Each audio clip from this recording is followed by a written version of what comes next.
बिस्मिल्लाहिर्रहमानिर्रहीम। आप देख रहे हैं प्रोग्राम न्यूज़ वॉच और मैं हूं जावेद इकबाल। इस प्रोग्राम में हम बात करते हैं दिन भर के अहम वाक़यात और दिन भर की अहम खबरों पर तज्ज़ियात शामिल करते हैं। आज अपने प्रोग्राम में हम शामिल करेंगे कि रेमन डेविस की रिहाई के बाद भरपूर रद्द-ए-अमल सामने आया है तहरीक इंसाफ और जमात इस्लामी की जानिब से। इसके साथ साथ मुस्लिम लीग काफ की जानिब से भी इस पर रद्द-ए-अमल सामने आया है। लेकिन इसके साथ साथ आज हमें रेमन डेविस की रिहाई के बाद इनाम क्या मिला कि आज शुमाली वज़ीरिस्तान के इलाके दत्ताखेल पर ड्रोन हमलों की बारिश कर दी गई। इसके साथ साथ बात होगी हुकूमत की माशी पॉलिसियों की। महंगाई पर कंट्रोल काबू में नहीं आ रहा और कराची के अंदर दूध की कीमतों में बदस्तूर इजाफा जारी है, अगरचे कि इसके बावजूद कि आज सिटी गवर्नमेंट ने यह ऐलान किया है कि जिन्होंने भी खुद साख्ता इजाफा किया है उनके खिलाफ सख्त एक्शन लिया जाएगा। इसके साथ साथ हमारे इस प्रोग्राम में शामिल होगा कि वजारत मजहबी उमूर ने सऊदी अरब से कई मराहत लेने में कामयाब हो गई हैं। वफाकी वजीर बराए मजहबी उमूर सैयद खुर्शीद शाह सऊदी अरब के दौरे पर हैं। कई अहम मराहत ली गई हैं। यह है हमारा आज का प्रोग्राम। सबसे पहले हम बात करेंगे कि रेमन डेविस की रिहाई के बाद गुज़िश्ता रोज़ भी हमने देखा कि एक भरपूर रद्द-ए-अमल सामने आया, क्योंकि उनकी ये रिहाई एक ड्रामाई अंदाज में हुई। इसके साथ साथ अमेरिका की जानिब से भी इस पर अब रद्द-ए-अमल आ गया है। लेकिन इसके साथ साथ ये तनकीद भी की जा रही है कि रेमन डेविस की रिहाई में किसने कितना और कैसे रोल अदा किया। बदस्तूर वफाकी हुकूमत और सूबाई हुकूमत पर सख्त और शदीद तनकीद की जा रही है। लेकिन रेमन डेविस की रिहाई से पहले कुछ पंजाब हुकूमत के हुक्काम और अहम हुक्काम की हम वो बयानात आपको मुख्तसरन सुनवाते हैं जो कि वो वक्तन फ़वक्तन अपने ख्यालात का इजहार कुछ इस अंदाज में करते रहे हैं। पंजाब हुकूमत का मौक़िफ़ जो है वो बिल्कुल असूली है और कानून के मुताबिक है, इसलिए उसमें किसी किस्म की तब्दीली जो है वो आने का कोई इम्कान नहीं है। और जिस तरह से मियां नवाज शरीफ साहब ने अमेरिकन सफ़ीर को ये कहा था कि ये मामला अब अदालत में है, इसमें अदालत जो फैसला करेगी वो कौम को भी कबूल होगा, गवर्नमेंट को भी कबूल होगा और अमेरिका को भी पाकिस्तान की अदलिया का एहतराम करना चाहिए। रेमन डेविस ने दो आदमियों को सड़क के ऊपर वहां पर गोली का निशाना बनाया। कानून की अमलदारी होगी और इंसाफ और कानून के मुताबिक अदालतें फैसला करेंगी। ये गर्दन कट सकती है, ये झुक नहीं सकती। बिल्कुल अमेरिका का सफारत खाना ब्लैंकेट इम्यूनिटी का मुतालबा कर रहा है। हमारी राय में वो ब्लैंकेट इम्यूनिटी नहीं बनती।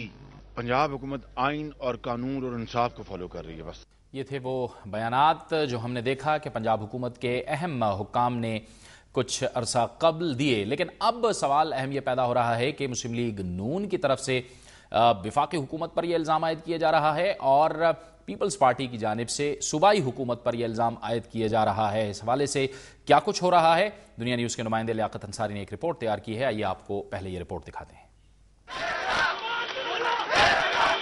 रेमन डेविस की रिहाई के बाद सामने आने वाले अवामी एहतजाज के बाद वफाकी हुकूमत किसी किस्म का इल्ज़ाम अपने जिम्मा लेने को तैयार है, ना ही पंजाब हुकूमत। मुस्लिम लीग नून ने तो वाज़ेह कर दिया है कि उसने रेमन डेविस को अदालती फैसले के तहत जेल से रिहा किया। अब रेमन डेविस कहाँ है और कैसे पहुँचा, ये वफाकी हुकूमत से पूछा जाए। रातों रात कैसे निकाल दिया गया, जहाज पे कैसे उठा लिया गया।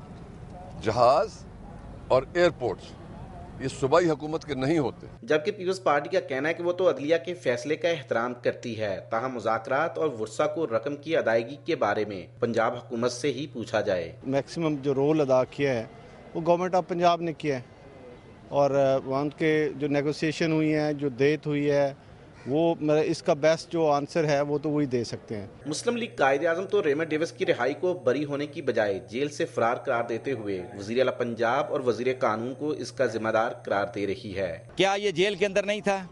क्या प्रोसिक्यूशन ब्रांच पंजाब की नहीं थी? क्या ये तमाम पंजाब हुकूमत के एहलकारों के बगैर अमेरिकन एहलकार आके उसको छुड़वा के ले गए? रेमन डेविस की रिहाई के लिए अमरीकी सदर ओबामा ने प्रेस कॉन्फ्रेंस करके दरखास्त की तो सेनेटर जॉन कैरी ने पाकिस्तान का दौरा भी किया, मगर सफारती इस्तिस्ना का मामला हल न हो सका।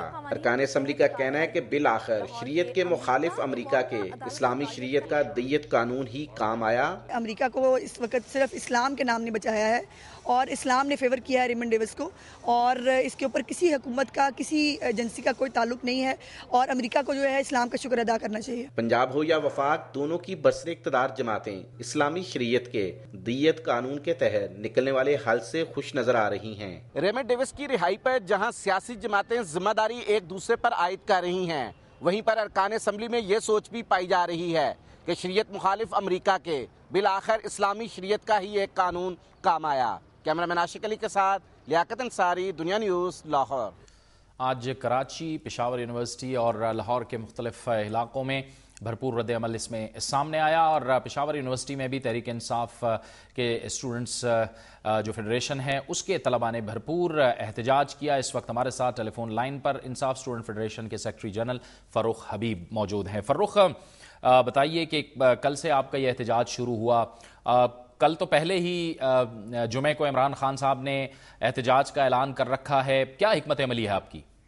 جی، ہماری حکمت عملی بالکل واضح ہے۔ جو پہلے دن سے ہمارا موقف رہا ہے کہ ہم ریمنڈ ڈیوس کو جو ہے وہ قرار واقع سزا ملنی چاہیے۔ سرعام اس نے جو ہے وہ 3 پاکستانیوں کو جو ہے وہ شہید کر دیا، اور اب جو ایک دم واقعہ ہوا کہ ایک دم جو ہے وہ حکمرانوں نے جو ہے وہ چپ سادھ لی ہے، اور اس کو جو ہے وہ امریکن جو ہے وہ خفیہ طور پر جہاز پہ بٹھا کے لے گئے۔ اس پہ جو ہمارا موقف بڑا واضح ہے کہ ہم لوگ کیوں سڑکوں پہ نکلے ہیں، احتجاج کیوں کر رہے ہیں، کہ ایک سیئنگ ہے جسٹس کے بارے میں کہ justice must be seen to be done, یعنی ایک پرسیپشن ہونی چاہیے لوگوں کے اندر کہ لوگوں کو پتہ چلے واقعی انصاف ہوا ہے۔ آج عوام اور ہمارے اسٹوڈنٹس کیوں سڑکوں پہ، ہمیں نہیں لگ رہا کہ انصاف ہوا ہے، اور ہم لوگ انصاف کی خاطر جو یہاں پر موجود ہے۔ اور جہاں تک بات دیت کی ہے، تو دیت جو ہے اس کی بیگم جاتے ہوئے شمائلہ کہہ گئی تھی، اس کی جو بیگم تھی، جو اس کی اصل وارث تھی فہیم کی، اس نے کہا تھا مجھے خون کا بدلہ خون چاہیے، مجھے کوئی قصاص نہیں چاہیے۔ تو آج یہ نہ کوئی شہباز شریف اس کو ڈیفینڈ کر رہا ہے، نہ اس کو زرداری صاحب ڈیفینڈ کر رہے ہیں، بالکل خاموش ہیں، ہمیں تو پتہ ہی نہیں چل رہا وہ کس جہاز میں بیٹھ کے گئے ہیں، پیسے کس نے ادا کیے ہیں۔ جیسے ہیلری کلنٹن نے کہا کہ ہم نے ان کو پیسے ادا نہیں کیے۔ جاوید صاحب، آپ کے پروگرام کے توسط سے میں کہنا چاہتا ہوں کہ انقلاب کا طبل بج چکا ہے، یونیورسٹیز کے اندر اسٹوڈنٹس جو ہیں وہ جاگ چکے ہیں۔